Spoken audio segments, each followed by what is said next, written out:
Bonjour à tous, du coup moi c'est Julie Levallois, je vais vous montrer ma soutenance de diplôme. Donc je vais commencer par tout d'abord vous parler rapidement de mon parcours, ensuite de mon mémoire, après on va passer à ma maquette physique, puis à ma NUM et ensuite je vais vous montrer mon animation. Du coup en 2016 j'ai passé un bac STD2A, donc sciences et techniques du design et des arts appliqués. En 2018, j'ai eu un BTS de design de communication, espace et volume. Au cours de ce BTS, j'ai pu faire un stage en accessoriste et scénographe pour un spectacle vivant. Et après, du coup, j'ai intégré le bachelor modelage 3D à Strat. Donc en première année, j'ai fait un stage de modelage physique chez Estec, à Buc, où j'ai pu faire des maquettes échelle 1 de voitures. Et en seconde année, j'ai fait mon stage de modelage numérique chez Arthur Gauthier, où j'ai pu faire du coup une numérisation de voitures en entière, du début à la fin. Du coup pour mon mémoire, alors le thème principal c'était le biomorphisme et après j'ai voulu vraiment traiter ce thème par une approche sensible, c'est-à-dire beaucoup plus par l'aspect esthétique et des sensations que par son aspect fonctionnel. Donc j'ai tout d'abord, comme vous pouvez le voir, développer la notion d'expérience sensible et d'esthétisme, du plaisir esthétique et de l'empathie esthétique qui peut être dégagée des bioformes, pour ensuite m'intéresser au côté poétique, tout ce qui est émerveillement et harmonie que peuvent du coup dégager ces formes. Je vais vous présenter maintenant ma maquette physique qui est ici. Donc pour le choix du sujet, c'est un concept de sous-marin personnel Bugatti qui a été fait par un étudiant en design mobilité espagnol qui s'appelle du coup Pep Gelis. Pourquoi ce concept? Tout d'abord parce que j'ai un attrait assez personnel et particulier à tout ce qui est monde sous-marin. Et aussi parce que j'ai aussi par rapport aux formes naturelles, enfin au biomorphisme, c'est pour ça aussi que je l'ai choisi pour mon mémoire. Et j'ai aussi trouvé que l'originalité du concept était intéressante.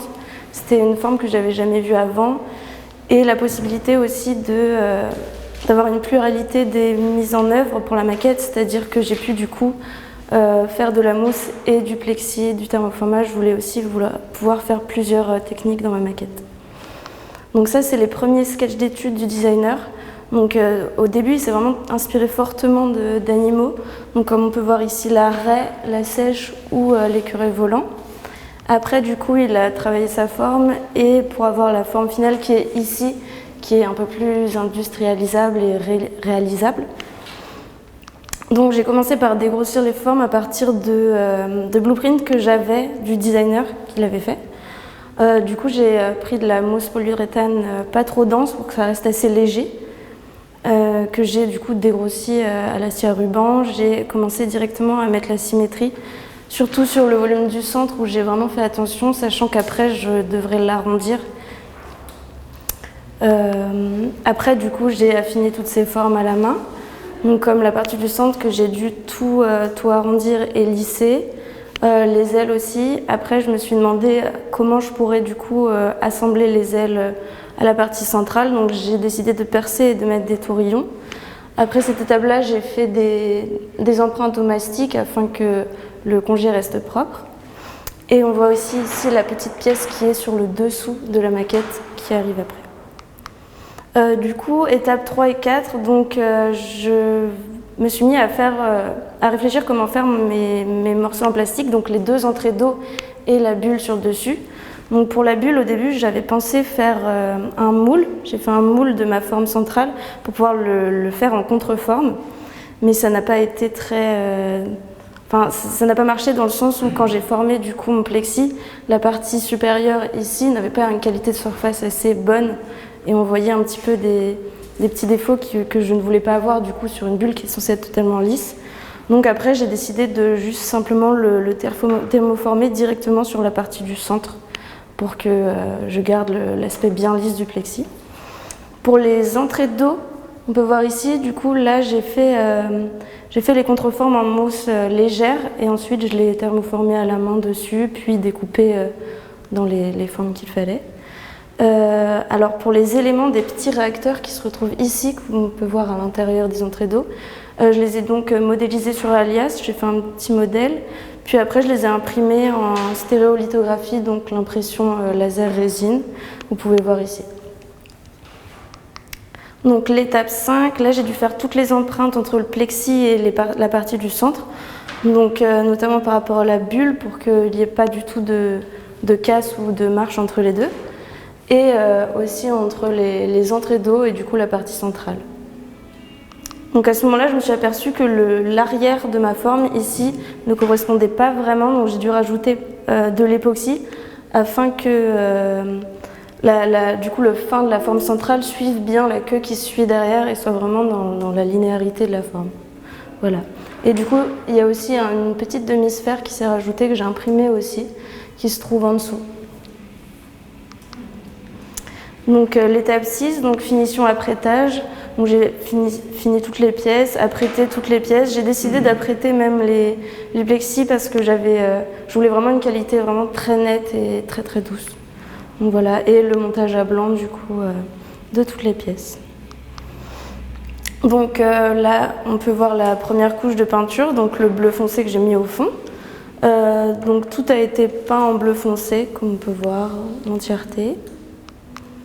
Ensuite, j'ai dû faire des caches, donc les caches sur les ailes qu'on peut voir ici pour les délimitations de couleurs, et un cache un petit peu plus compliqué du logo Bugatti qui se trouve sur une des deux entrées d'eau.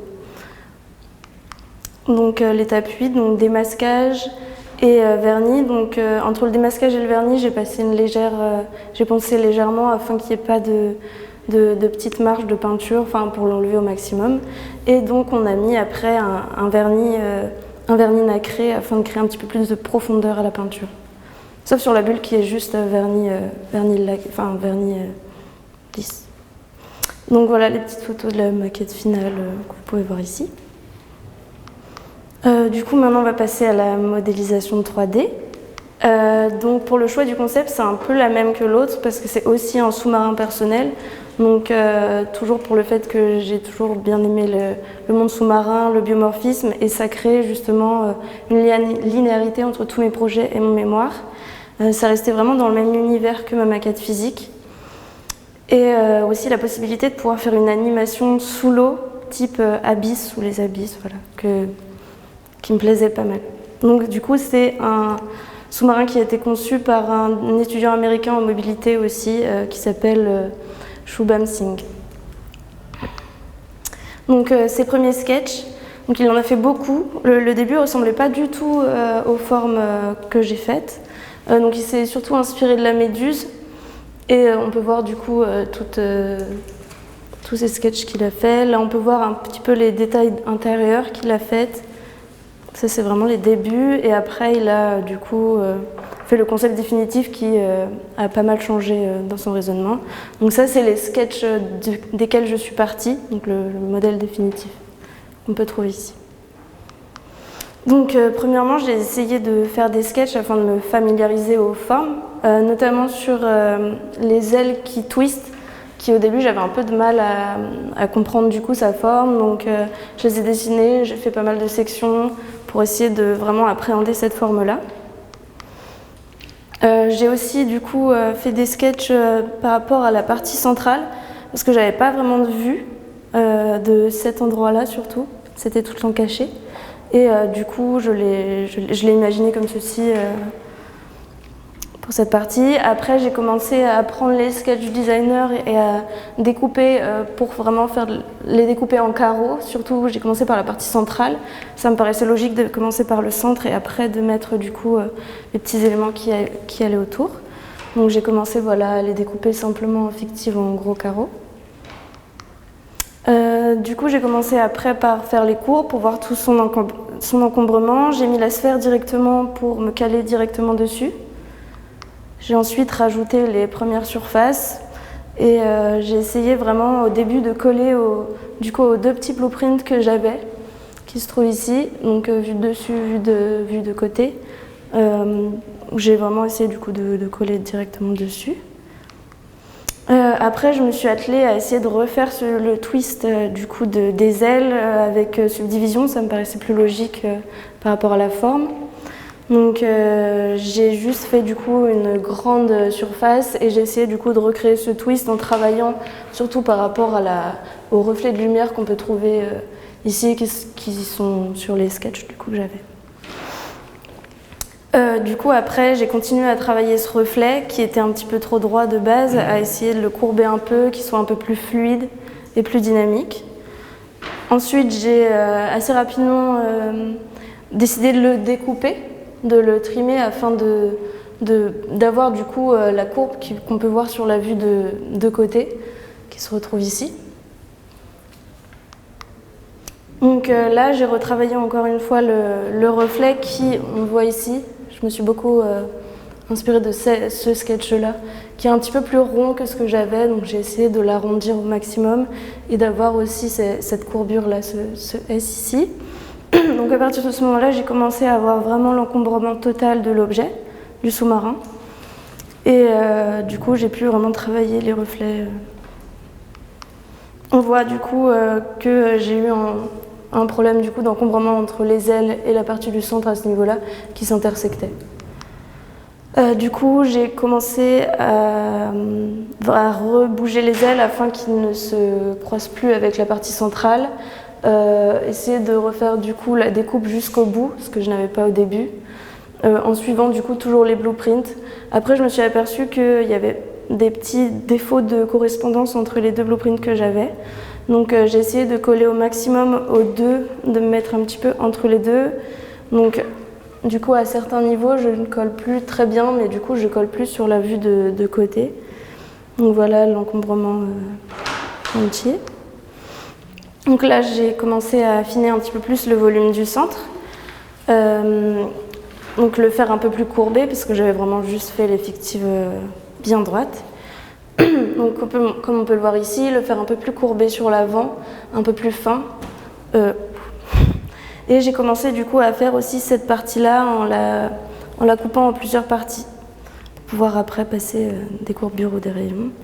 Voilà. Donc là, je l'ai avancé un petit peu plus, j'ai commencé à passer les courbures à ce niveau-là. À refaire le dessus aussi, de le faire bien courbe.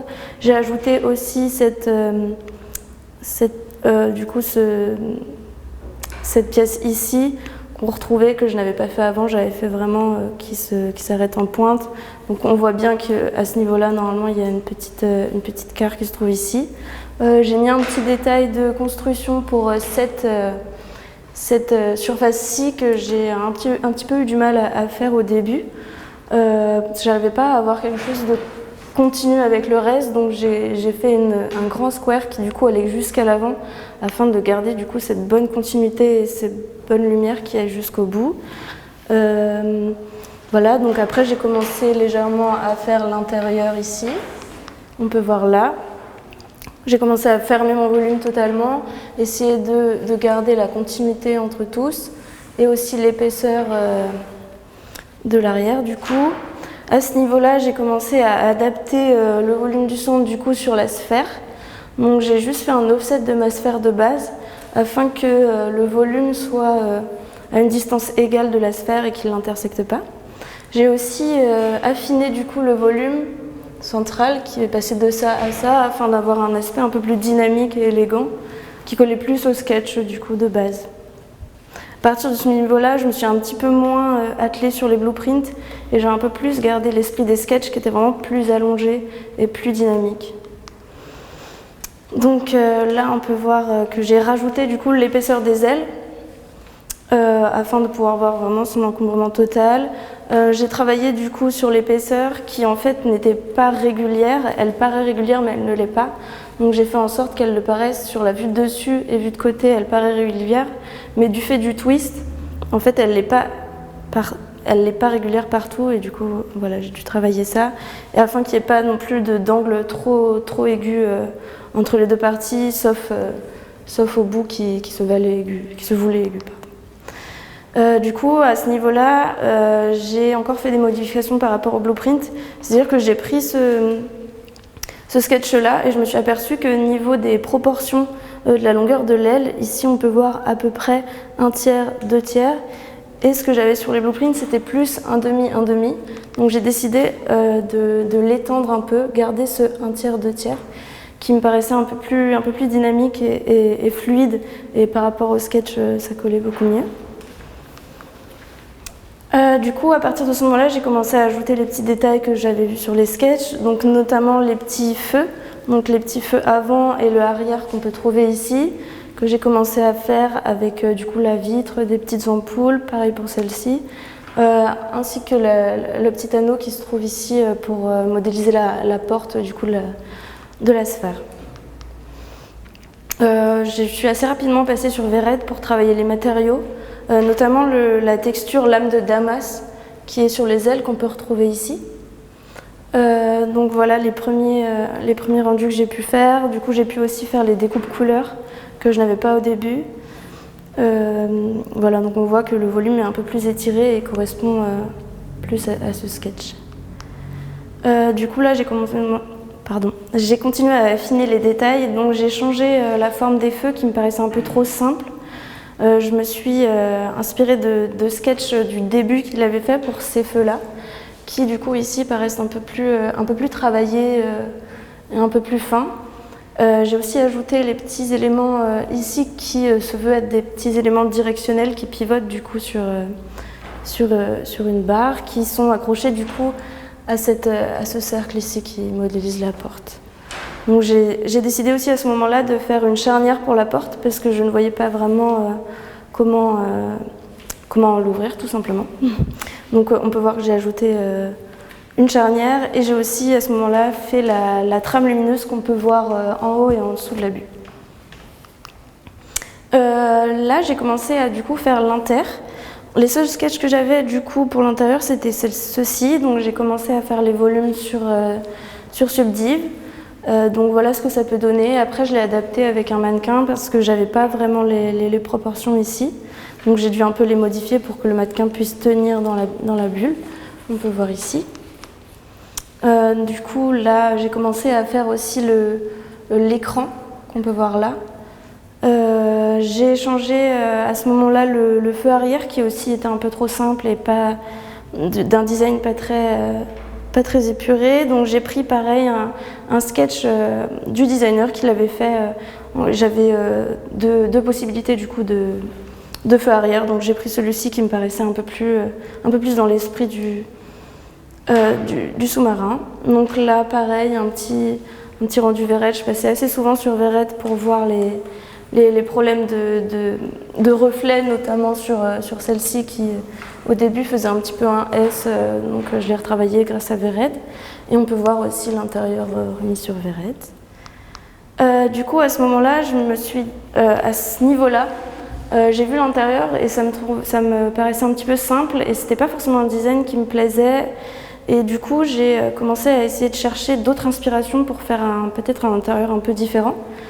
Donc là, j'ai décidé de prendre l'inspiration de la Mercedes AVTR, donc tout son intérieur, que je trouvais du coup allait bien avec les formes de base du sous-marin. Ça reste du biomorphisme. J'ai trouvé très intéressant le travail de trame lumineuse qu'on peut avoir dessus, dessous. Ça m'a attiré particulièrement pour pouvoir reprendre ça. Et aussi l'idée que c'est censé être un sous-marin qui est fait pour l'exploration marine et je trouvais ça peut-être plus confortable d'avoir un siège comme ceci que d'être un peu sur le ventre pour guider, surtout pour dans de longues expéditions par exemple.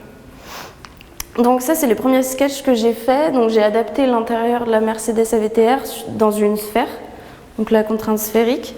Donc voilà les sketchs que j'ai pu faire. J'ai essayé de garder toujours cet esprit très, très courbure et élégant. Je suis assez rapidement passée du coup sur Subdiv pour vraiment faire l'encombrement, vraiment voir les volumes dans l'espace. Avec du coup j'ai travaillé avec un humain à taille humaine pour pouvoir vraiment l'adapter. À ce moment-là, j'ai ajouté un sol puisque c'est une sphère, ça paraissait plus logique, puis un pose-pied aussi pour être un peu plus confortable. Donc on voit qu'il y a le siège, le pad et du coup le sol. Donc là, je suis repassée encore sur VRED dans un autre environnement qui avait des reflets un petit peu plus agréables pour travailler surtout ma texture lame de Damas. Donc du coup, j'ai pu aussi mettre mon nouvel intérieur sur VRED. On voit du coup qu'il y a les trames lumineuses qu'on peut voir, les petites LED qui suivent le siège et aussi le post-it et tout le long. On peut le voir là. Donc là, après, j'ai fini tout l'intérieur, vraiment. Donc tout ce qui est finition, j'ai recréé la LED qui parcourt tout ce chemin, le pad aussi, avec des LED sur les contours pour toujours rester dans l'inspiration AVTR. J'ai aussi du coup finalisé tout ce qui est petits détails, feu, éléments directionnels. Donc à ce moment-là, j'ai décidé de mettre vraiment mon sous-marin dans son univers, c'est-à-dire sous l'eau. Donc je l'ai mis dans un HDRI sous l'eau et j'ai commencé du coup à retravailler toutes les matières. Parce que du coup, le fait d'avoir un HDRI sous l'eau, ça m'a bleuté toutes mes couleurs, c'était surtout par rapport aux couleurs. Donc j'ai dû retravailler pour garder un petit peu de contraste entre mes couleurs. Et après, voilà les quelques rendus. Vous pouvez retrouver, par exemple sur mon poster, des rendus finaux sous l'eau, vraiment. Voilà. Et maintenant, du coup, je vais vous montrer mon animation.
Alors, question.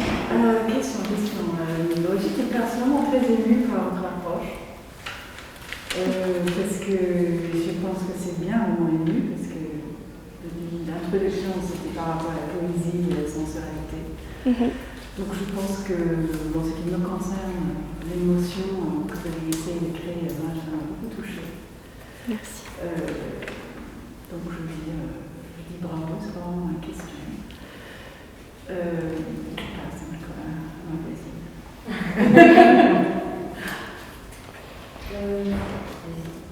Ouais. C'était quelque chose d'avant. Alors, moi j'ai une petite question. Par rapport à ton choix, c'était un concept BMW, c'est ça, avec les effets lumineux, là, tu sais, que tu as refait l'intérieur. Mercedes. Mercedes, ouais. C'est un hasard d'avoir choisi cette inspiration-là, ou est-ce qu'il y a le côté bioluminescent des. Parce que, enfin, du coup, ça rappelle la bioluminescence du monde sous-marin, notamment des méduses. Est-ce que du coup, c'est un heureux hasard, ou est-ce que c'est un truc auquel tu avais réfléchi Pas comme le concept de base du sous-marin et du méduse, si j'ai bien compris. Enfin, du coup, ça mature plutôt bien. Et savoir si c'est un heureux hasard ou si c'est quelque chose qui faisait partie de ta réflexion. J'avais pas pensé au côté bioluminescent, mais je trouvais que tous ces côtés de trames de couleurs marchaient bien du coup avec les trames les petites trames de lumière qu'ils pouvaient avoir déjà dessus. Et... D'accord. Parce que ça rentre parfaitement dans le. Ouais, c'est. Ça me paraissait logique. C'est bien, mais là ça rentre même sans faire exprès, du coup c'est. C'est bien ça. Ouais, non, mais c'est vrai que c'est comme automatique, c'est que Oui, c'est vrai. tu es dans un univers et donc c'est vrai que tu fais des choix par rapport à un univers qui te semble collé. Ouais, c'est ça. Parce que même si c'est inconscient que tu prends ce choix, mais tu as quand même un choix initial qui est donc de ton thème. Et donc automatiquement, je pense qu'il va vers. Ouais, que ça suit le reste.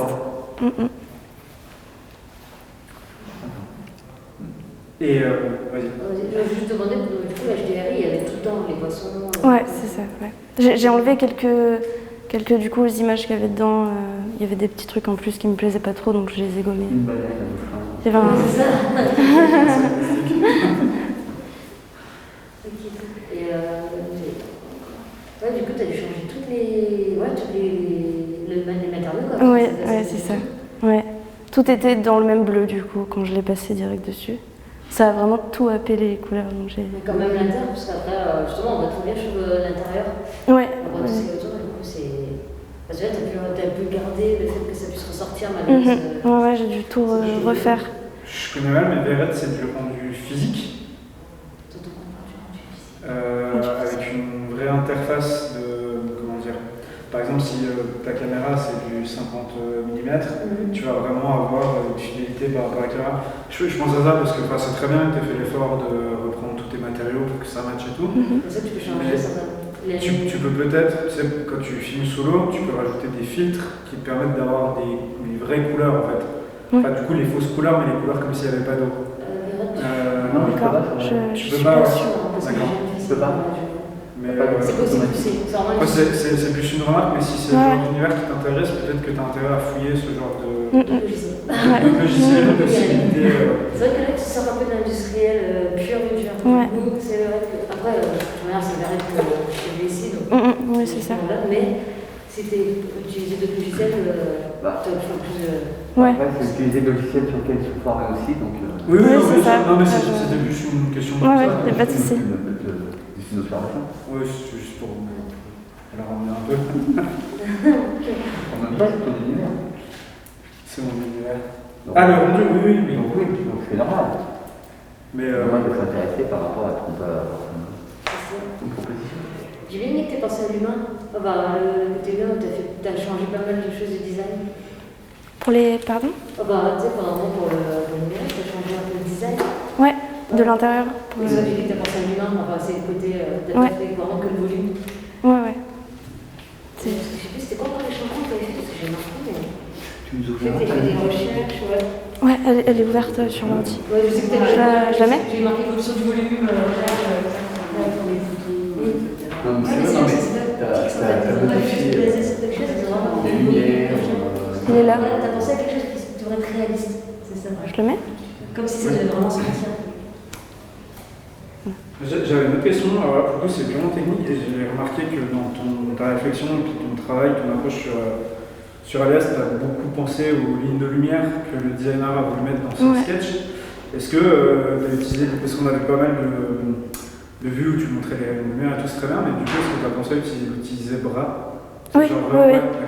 C'est vrai que j'ai pas mis de screen de ça, mais ouais, du coup je... Pourquoi tu préfères regarder alors avec Verred? Parce que Zebra, normalement, c'est fait exprès pour regarder les lignes de lumière. Bah en fait, ça m'a tapé aux yeux vraiment quand je l'ai mis sur Verred et que j'ai vu les reflets. Ok. C'est peut-être la couleur qui... Je sais pas. Ouais, peut-être, je sais pas. Mais du coup, voilà. Et je vais pas monopoliser. Non, on va parler. Sur ta texture d'amasser, du coup, c'est toi qui l'as faite ou tu l'as récupérée de bibliothèque de matériaux existants? Bah du coup, j'ai pris une image et j'ai... D'accord, t'as créé ta texture? Oui, c'est ça. D'accord, ok. À partir d'une image de lame de Damas.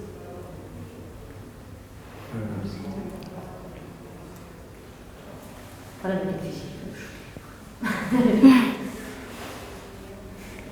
et il sert encore le tout petit truc en fait que tu as vu? Alors dans l'idée, dans le concept du designer, il lance des petits œufs de poisson pour repeupler l'océan. Oh oui, c'est ça, il a des petits œufs de poisson. Voilà. En fait, vraiment, c'est une sorte d'animal robotique. C'est ça. Ouais, parce qu'il donne vie aussi. Ouais. Et du coup, ça rentre aussi dans le côté politique. Et moi, justement, sur la maquette, à l'arrière, il y a une queue du coup qui est censée être articulée, j'imagine, dans le concept. Ouais, c'est ça. Ça donne envie de l'avoir. Ouais, est-ce que genre, à un moment, tu t'es posé la question de ce que tu pouvais le faire en numérique Ah, et faire une impression avec des rotules ou ce genre de choses? non, pas en numérique. On avait essayé de le faire avec un fil de... je ne sais plus, un fil d'étain. Ouais, d'accord. Mais en fait, ça me paraissait compliqué et en plus, du coup, je voulais vraiment le caler dans ce sens-là et Ça marche. j'ai pas pensé effectivement à le faire en num. Bon, après en hume, oui, ça aurait pu être intéressant. Après, le problème des reculs, de toute façon, dès qu'on part sur de la maquette, c'est le réglage des jeux. Ouais. Et dès que tu commences à rentrer sur des peintures ou quoi que ce soit, après, c'est la partie fonctionnelle est compliquée à gérer Ouais. au niveau des jeux. Parce qu'autrement, tu te retrouves avec une queue, elle a rien, tout d'un coup.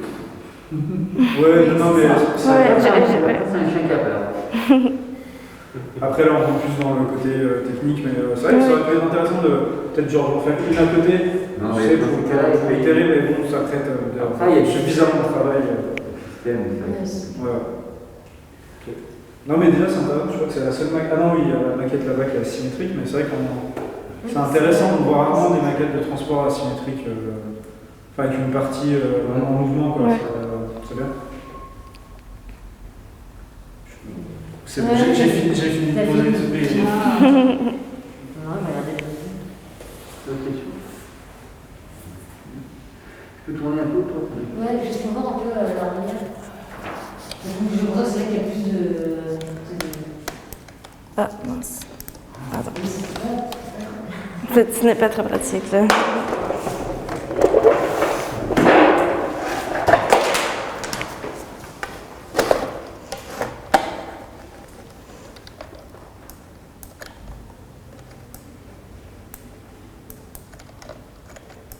Ouais, c'est parti. Mais t'as bien expliqué comment est-ce que tu as travaillé cette partie. Ouais, voilà. Mais Avec le c'est la twist. partie la plus difficile, non? Ou... Les ailes Selon toi, oui. je l'ai repris vraiment longtemps.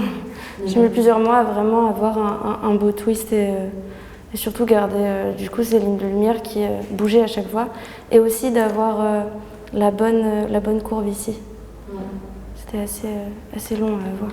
Je pense que, ouais, dans tous les vues, elle est très belle.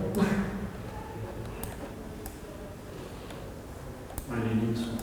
Ouais, il y a pas de truc, tu sais, d'habitude, quand tu tournes un peu, tu vois parfois des lignes un peu bizarres, et là, ça part un peu en couille parfois. C'est le terme technique. Oui.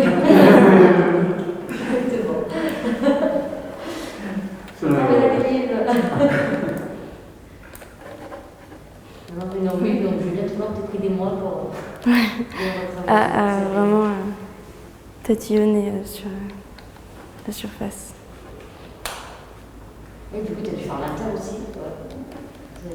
Ouais. Alors, je vois pas trop d'ici.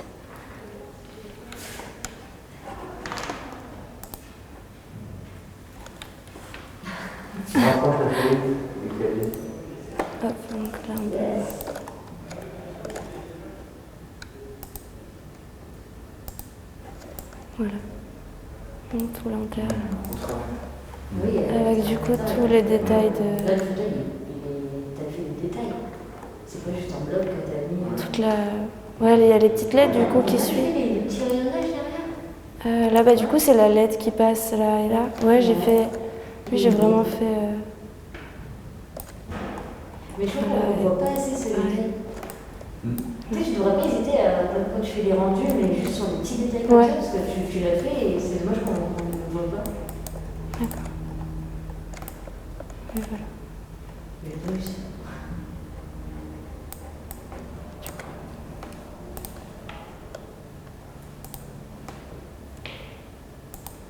En fait. oui, il y a le saut en bas. Ouais.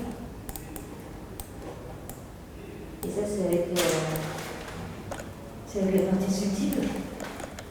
Et tu l'as fait pour tout ce qui est. Ouais, tout l'intérieur est en subdiv du coup. À part le pad où j'ai un petit peu de surfacique. Ouais. Où je l'ai fait en surfacique. Oui, j'en ai le subtil. C'est beaucoup plus rapide que la glacée. Vraiment, parce que ça, avec la glace subtile.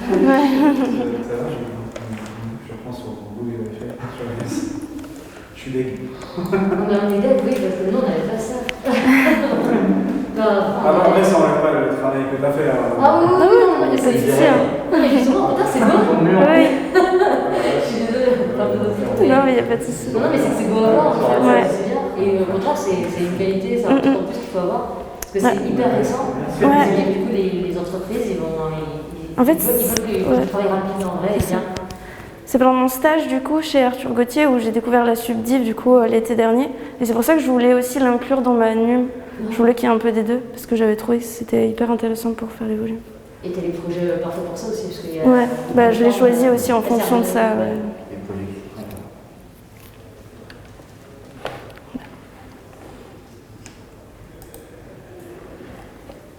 Attends, pour savoir, pour ce projet-là, tu avais quoi comme sketch encore? Je suis désolée. Il y a pas mal d'infos. Ouais. Si je me trompe pas. Ouais, du coup, j'avais Voilà. ceux-là. J'avais ça. Voilà. Donc là, les sketchs et les petits du coup blueprint du début. Ah oui, il t'a fait des dessins personnels aussi. Ouais, j'ai refait surtout pour la partie centrale. Les blueprints, de toute façon, qui sont courts. Ouais, c'était trop court. Donc au début, je me suis calée dessus et après, Mais c'est vrai que. par rapport à ce sketch-là, niveau il y a proportion. surtout de la cohérence. Ouais. Ouais, même niveau des feux, c'est pas tout le temps les mêmes.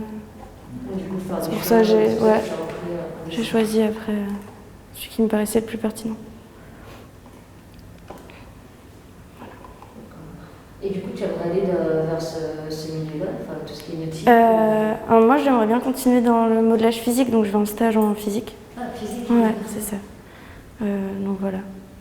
Donc, du coup, c'est entre les deux, ce qui t'a le plus plu, ce serait plus la partie physique ou... Bah, en fait, du coup, j'ai bien aimé faire ce genre de projet en NUM. Après, je me vois pas du tout, par exemple, aller dans l'automobile en NUM.